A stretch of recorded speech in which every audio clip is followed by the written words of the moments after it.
What's going on, everybody? It's your boy Spencer. Thought I'd take a look at as many of the top 32 lists from YCS Hartford as I could. I'm not going to do like a card by card, but just kind of see what kind of trends I can see and what better place to start than the first place list here. This was the Sky Striker. I think I saw on Twitter that this was like a max rarity too, and the deck was worth like $9,000. So that's a pretty big flex, not going to lie. I talked about it in my YCS breakdown. Of course, Mystic Mine was like the card of the tournament for the most part. I think I saw like 2 feature matches end in Mystic Mine, and obviously the final game of the entire YCS, why not, ends with a draw out via Mystic Mine. It's unfortunate because I feel like this is one of the best formats like the game has like ever had, at least since I've joined. And it just feels like this card is just like in there in this really good format. Then therein lies Mystic Mine. You're probably going to see a lot more like one of main decks of like Harpies. That's going to be my guess is Harpy's Feather Duster. I think that's probably going to be a bigger trend going forward, but also main decking Dimensional Barrier. So only, well, that's not only 9, like hard like hand traps for going second, plus main decking the Dimensional Barrier, and then the 3 Mystic Mine. So really, it seems like one of the big strategies of this deck, was to get this out to mill your opponent out, because basically daring your opponent to have a draw or have an out. And also, a cool thing about Sky Striker is they have plenty of outs themselves to Mystic Mine, right? Access Code Talker can pop it, or if your opponent drops their own, you're like, no problem, dude. Like that kind of thing. I think that's what made this so good. 2 Product Prosperity, pretty interesting. But everything else is pretty, what you'd expect. Definitely plays, and this I love. This is what I do for my decks as well. I love playing Terraforming, so this is how I play my Invoke Generator deck, where I have 3 copies of Boss Stage, and then 1 copy of Meltdown plus Terraforming, just in case you open Mystic Mine, like you don't want to search another one, like you might as well get Area 0, which gives you a lot more advantage, or if you open it, just, okay, who cares, right? Another thing, so 40 cards normally is like the standard, like it's a cardinal sin not to play to go over 40 cards, but more and more decks I see are 41, 42. It does like help like very smallly, but statistically does help, with the ratios of your deck. And I've been a proponent of that for a super, super long time. Nothing really to talk about here in the extra deck. I think every Sky Striker extra deck has looked the same for a long time now. But the Dark Charmer makes sense because of Despia, actually. This card became popular because of DPE, but there's just a lot of dark monsters, and you do, I think Ray is a dark, yeah, so pretty easy to get this out on the board to link climb for a bunch of stuff. Is this a spellcaster? It is. So even better, House for Selene plays. So this card probably came up a lot for this player to make it to the top cut there, to win the tournament more than anything. Onto the side, so siding in Scythe, no way to pop it to my knowledge, because I don't play DP, which that was kind of a question like I would have coming into the tournament. Are you still playing, the 2 copies of Destiny here, even though you don't have Predaplant, Verde, and Nakonda? But obviously this is much more control than the DP version is. At least it seems like it. But pretty wild, honestly. A lot of trap cards in this deck, evenly matched. Didn't think would be a very popular choice, in YCS Hartford, because it's not a great card against Despia. And of course, that was the second most represented card. A lot of stuff they can do off of it, but obviously it worked out pretty well for this individual. 2 copies of Twin Twister and 1 Cosmic Cyclone. Don't know the real reason for that. I guess it kind of makes sense. I don't know. Like if you're playing Mystic Mine Burn and they have like Field Barrier, I guess that kind of makes sense, but I'm sure there's like a real reasoning behind it. Ghost Ogre, I'm assuming, is for the Adventure Engine, and a couple of Nibiru's, obviously, just a couple of Nibiru. Why would you not play that card? So that was the winning list, of course, and this is a blind going second branded Snow. So obviously there was no Predaplant branded in the top cut, which I don't know if that'll change, because I think like all the Predaplant cards got sold out as soon as like the first day went through, because people were just so excited about it. But Mystic Mine in this deck as well, so 2 decks in the top 8, one of them winning. Playing Mystic Mine, do they main deck it? They do. Okay, starting to see a trend a little bit here. We'll check out the other decks, but this looks like a pretty, Despia branded, like, I don't know. No Allure of Darkness, so that's kind of that's definitely something, and this is a blind going second. So clearly, like, the best decks knew that evenly match would be good. Maybe because everybody thought that evenly match wouldn't be good, you know, they zigged and they zagged kind of thing. That's like my thought process behind it, because otherwise I don't really know. That's just wild. Going second, of course, triple tactical talents just gets like 20 times better. Your opponent's probably going to activate a monster effect. So that's pretty awesome. Triple super polymerization, and they do. Okay, I was going to say, if you're going to run 3 of these, I feel like you kind of have to have other targets other than these, which they did. So Mud Dragon's pretty nice there. No Starving Venom Fusion Dragon. That doesn't really surprise me too much, but that's a pretty wild thing, and clearly it worked out pretty well for them. 1 Merc Carrier, so they must be playing this. Okay. Wow. So I think sometimes you're just like, hey, boom, Mystic Mine. This is 43 cards. Again, no 40 card list so far. Called by the Grave, honestly, a pretty good choice. Pretty cool. Gold Sarcophagus. So I think Despia is like going to get rarer and rarer at 40 cards. I think it's going to be slightly over. Because you don't want to open up too many of the same thing. I think you want to diversify your hands. You have a lot of good cards, but you don't want to see too many of the same in your opening. And I think playing like 43 like definitely helps that out a lot. Very obviously high impact cards for going second. Pretty cool. I don't know if I've ever seen 2 of these in the extra. Maybe that's just like super standard. I don't know. I'm going to check out Branded a little bit more, but this is like a super just like good list, of course, and a Snow. It's kind of one of the bigger like tech choices in Despia. Do you play it or you don't? I think both are valid. I guess it just depends on what variant you're playing. Okay, so this is the DDD. Only one of them made it, so that's pretty cool. So this is like probably that full lockdown. So I'm guessing they're playing the field spell and the trap card. Yeah, take control. DDD Headhunt, take control of it. This one, well, you have DD cards in your pendulum. You cannot target and field a spell and trap effects. Tribute them for a tribute summon. Oh, see, I don't know. That's a pretty interesting tech choice there, because if your opponent is playing super poly, now they have to open it, so like draw the out kind of thing, where you're not like probably not going to do it, but you would like to. But if it does go through in like the standby, although fair enough, right? Only that Branded like blind second list that we just like is playing like an alternate super poly target. If you're gonna activate this in the standby, like super poly actually does become like way less useful. That's a pretty cool tech choice. Change a heart in the main deck. All right. Doesn't the thing only take DDD monsters? I don't know what you're using that for. Maybe like a weird tribute summon. Pretty funny choice. I mean, it's hilarious, and it got them in the top 32, so that's pretty awesome. Everything else, though, the one surprise is that you're seeing so many hand traps in a DDD deck. I mean, that just doesn't happen too often. 11. So DDDs are interesting because they are pendulum archetype, but I don't know. You're not pendulum summoning too much, and plus you get to set scale. So I guess really that allots you the opportunity to play so many hand traps. I just haven't really seen that many. And you know, P-Ray-Res map I think changed everything for DDD for sure. It just gave them access to so many different cards that they really, really needed.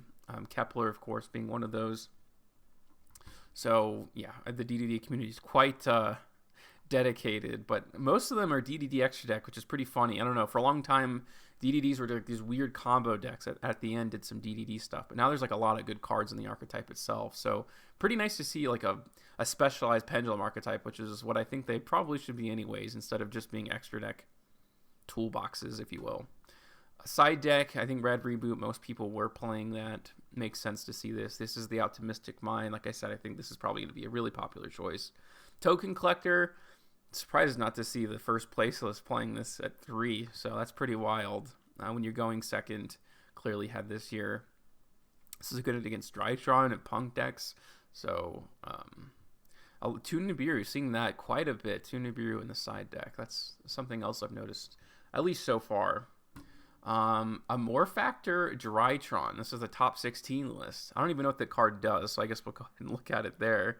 Shame on me for not knowing, I suppose, but if this card is retro summoned, your opponent skips their next main phase once. They do have to skip the battle phase. Negate the effects of face up, fusion, synchro, exceed monsters. Oh, okay. This is okay. Now this makes a lot more sense. So it's pretty good, of course. Obviously, they don't get their main phase, so they don't get to attack over anything. So this, I can see how this card's pretty decent, especially right now against it just ends it against Despia. So clearly like a clear path there. Main decking Harpy's Feather Duster. Let's go.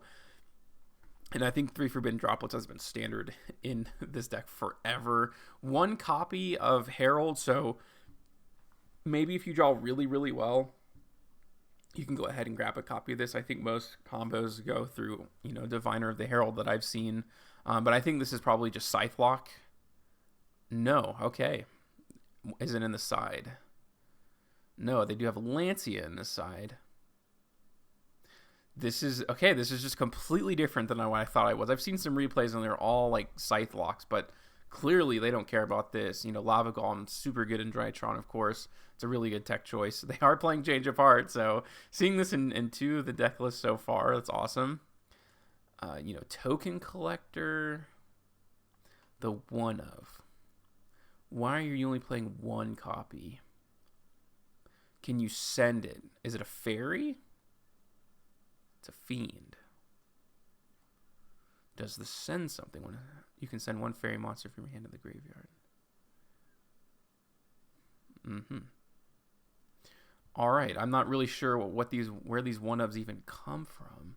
Oh, Beatrice. Got it. So pretty cool actually, because it gives you flexibility. Because you can send Banshee, which kills Floowandereeze. Or you can send Token Collector, which kills Tenyi. So they came super prepared. I'm not sure how the matchup with Despia went. It seems pretty good, actually. It feels like they covered all their bases. This is like the best Drytron list I've seen in a long time. And it's not really gimmicky. It's just smart. It's really smart. He can do anything in the side deck against any of the top 3 decks. It's just going second is probably where they struggle. It's really where it comes in. Of course, you have the Zeus line, but it's really easy to read. And then Poral Sword Dragon is pretty awesome tech card there. No access code talker in this deck. This is good too. So non-targeting spot removal, like it gets over pretty much anything. I like it. This is like definitely my favorite list so far. That's really impressive what they were able to do, and just way outside of the box, of course. Magic Key Drytron. This was a top 4. I kind of saw this. So the main line, like from what I've seen, Drytron builds is like Vanity's Ruler. And are they playing Dagda? Not either. So I think that version of Despia might just be RIP in peace. But probably the same idea, but not playing this. They're actually playing Magic Key cards, which I wonder what they're facilitating. An Omni Negate is definitely something. Like, that's a thing. Another rank 1. Does this one let you attack directly? Does it protect you from battle? Probably something to do with Zeus, I'm guessing. Unaffected by card effects. So you can detach 2 materials from this card. This card cannot be destroyed by battle. Also, you take no damage. So yeah, pretty much everything that you can think of in order to go into Zeus. So pretty smart there. Token Collector, getting ready for that Tenyi matchup. Definitely liked the other list more, but another top 32 deck, which is main decking Triple Mystic Mine. I think we're going to see this card a little bit more, which is super unfortunate. We're not getting a ban list, I think, until December. So it's just a card that's just going to be out there. But this is the main win condition because it is a fairy. So searchable Vanity's Ruler. You don't normal summon in the deck. Yeah, I mean, what else can you ask for, right? That's how they got into the top 4. Branded Snow Despia. We'll look, but I'm sure there's probably nothing too wild in here. Playing the Trap. I don't think we saw this too much. Yeah, targeted Despia monster. This is Branded Fusion. Main decking Crossout. That's pretty interesting to see. That's not something I think I would expect too much, for sure. Everything else, though. Playing this, I haven't seen this card too much. But it's not a bad Despia or Super Poly target for sure. Yeah, so that's definitely a branded Despia list. And I'm sure most of them will probably look pretty similar. Tenyi Swordsoul. This was in the top 16. So this is the first Tenyi list we're looking at. Okay. I don't know too much about these lists and what they're supposed to look like, but these ratios, like the one thing I did want to look at for all of these is a couple of cards. So are they playing Shinthonics? I know some people drop in. And are they playing Heavenly Spheres? People people keep, I don't know, I just feel like this card like is getting less popular, but every time I see a list top, it feels like this card is in there. It does bounce around stuff like Imperm really well. Pretty wild to see Forbidden Chalice over other cards. Like, well, I guess it plays around Crossout Designator. That, I think that may have been the decision process there, at least the thought process, I should say. That's pretty cool. A couple of Vessel. I like playing these cards. I think it's a really good idea to play these cards at 2. Because they're hard ones for churns, and it kind of just helps you get that one of. You don't want to draw multiple copies of that. So I do like those ratios right there. So really 12 going second cards, you know, with the Imperm here. And then, you know, running 3 draws bold. Like, that is just a really bold move, in my opinion. This is a new card that came out recently, right? Psychic. I think it has maybe something to do with the battle phase. I want to read it real quick. Hopefully it loads. Everything else, though, yeah, that is Swordsoul. Playing the new Swordsoul. Playing Triple Monk. I don't know if that's a regular thing, but obviously it was for this person.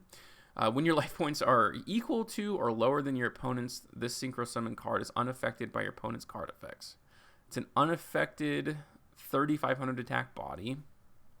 You can pay 1,000 life points to target one monster you control and one card your opponent controls, banish them, which could trigger Supreme too. So I can kind of see where this is going. And then, you know, playing lots of good cards like Yang Xing and Chao Feng. I kind of get this. So everything else is pretty what you'd expect. It's nothing too crazy in the side deck. Haven't seen Anti-Spell. This is the first time seeing Anti-Spell on the side. I thought that'd be like a really popular choice, but so far it's not. That's definitely something of note. And this is like that punk. So this adventurer punk, like, it kind of feels like Yu-Gi-Oh! Deck. I don't know if you'd call this based technically, but Scythelock in the main, that's the first time we're seeing this. And this was a top 8. Really a lot of diversity. Really was no dominant strategy. But, you know, TG Wonder Magician, the best target off of Krishan Halley Fibrax, helps you Synchro Summon. So you can pop this Scythe and then Scythe summons itself out, which helps you go into a Baron. So your opponent is Scythe locked, plus you get an Omni Negate out of it. I'd say that's pretty darn good. And I'm sure they're playing Calamities as well. Maybe. No Calamities. Okay, so I saw that in one of the feature matches, but it is not featured in this list. This is just stuff. Like, this is just stuff the deck, which is pretty neat. Easy access to Hulk, of course, which is now limited. I'm sure this card was used a lot, especially in the side deck. Yep, you can see those options there. Pretty interesting this card got limited. Maybe they saw the writing on the wall and how good that card was, but I still don't think anybody would play multiple copies. And that's just about it. Yeah, you know, of course, emergency teleports at 3, so that's really good. Tenyi Swordsoul. So this was the top 4 list. Clearly a tech card there. Crimson Blader. We'll go ahead and read that at the bottom. Seems like was like something really good. I don't even know what it does. If this card destroys an opponent's monster by battle sent to the graveyard, your opponent can normal special summon level 5 or higher monsters during their next turn. It does have 2,800 attack, so everybody was like ready just to play. Well, I mean, I don't know, right? Because it's good against the Tenyi matchup or the mirror match. It's also really good against Despy. They're not fusion summoning. I like this. And that's how you get into top 4s at YCS is for sure. It's not something that, it's not a standard list. You got to play at least one spicy card that changes everything. Heavenly Vessel. So I think this lineup of Tenyis is like, I don't know, the deck is like done. I don't know. It's weird to explain. This feels like the list, and you have like 2 like spots for whatever. Not playing Pot of Desires as well in a Tenyi deck. Oh, never mind. I was going to say, that is insane. Like, how, just a huge big brain there, but no. Definitely playing 2 copies. Yeah, triple Ecclesia, triple Moyi, 2 Taya, and then the 3 Long Young. I don't think that'll ever, I don't think that'll ever change. Also playing Shinthana, yeah. So, Tenyis is Tenyis. You know what you're playing, definitely in there. We will continue on here. I think I got to go next. Adventure Enforcer Heat Soul. So I think there were 3 Sky Strikers, and one of them was like a super just different list. So this was Adventure Engine. They are playing Fusion Destiny. So this is the more aggressive build. Main decking Dimensional Barrier. I'm sure that won and lost people tournaments at YCS. It depends on what you drew, or like who you drew, I should say, like your opponent.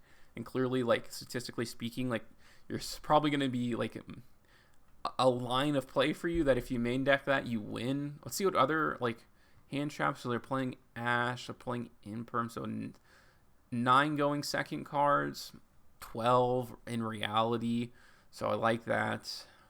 1 copy of Afterburners, not playing the one that targets face down spells, which I don't know. That's pretty wild. I kind of feel like maybe you would play 1 copy of that, but clearly not. Onto the extra deck. When you're playing, you know, a more combo heavy version, like you have to start, instead of going at 3, end up putting these at 2. DP Heat Soul, I think it's a link 3. I don't know how easy it is to get in there. None of these are cyber, so this must be just 2 link. Okay, it's a link 2 generic, and then this is a cybers as well. So that's starting to come together, like how you even make Heat Soul. So you just get an extra draw basically. Not playing the Dark Charmer, they are playing the light one, which is a super interesting choice, but definitely worked out pretty well for them. And we'll keep going down. More Swordsoul. I'm probably just going to really briefly look over this one because, like I said, it's like you're looking at the same list. 1 Taya, that's kind of cool. No Shinthana, no Heavenly Spears. I think this is just top 32. Feeling like you need to play Heavenly, definitely. And I feel like you can cut 1 copy of this as well. And I think that would go a long way. But other than that, that's Tenyi Swordsoul. This is one of the cool ones. So Punk, Synchro. I feel like I saw a match of this. It's kind of it's just another base like Punk deck. They're playing Destrudo. They're also playing Jet Synchron, so pretty cool there.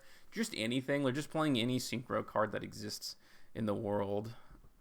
Plus probably playing a lot of 1-ofs. Yeah, everybody is playing.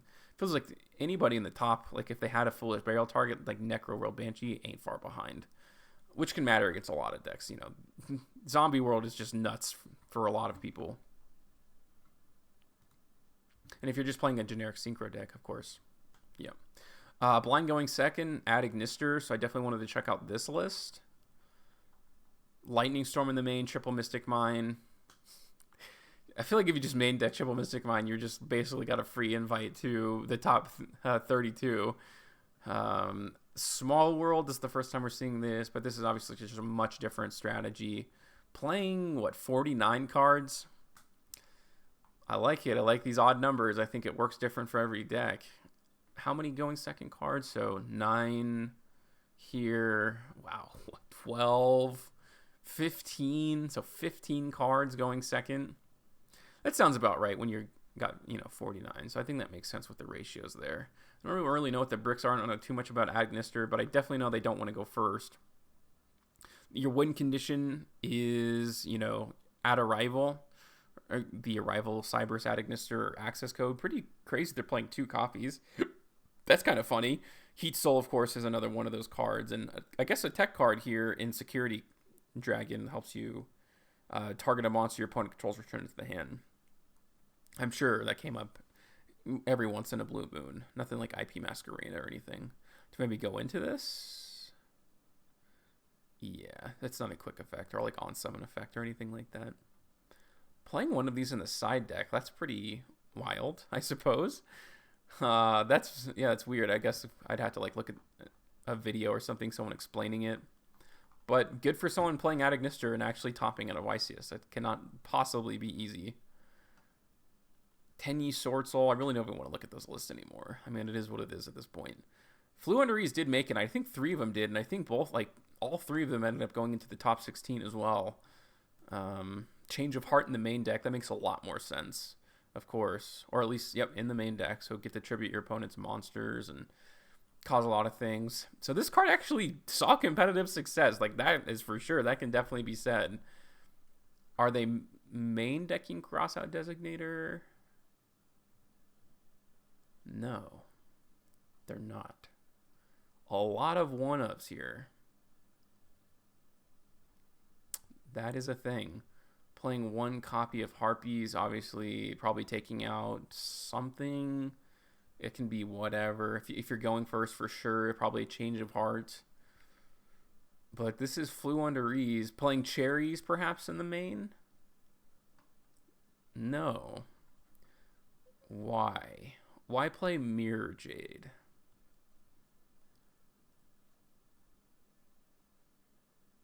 Yeah. I'm looking, and I'm feeling like it's obvious. I don't see a Cherries. And I don't see Crossout. This is a wild list. This is just a bunch of stuff to list. That's kind of how I feel about it. These are probably targets to send.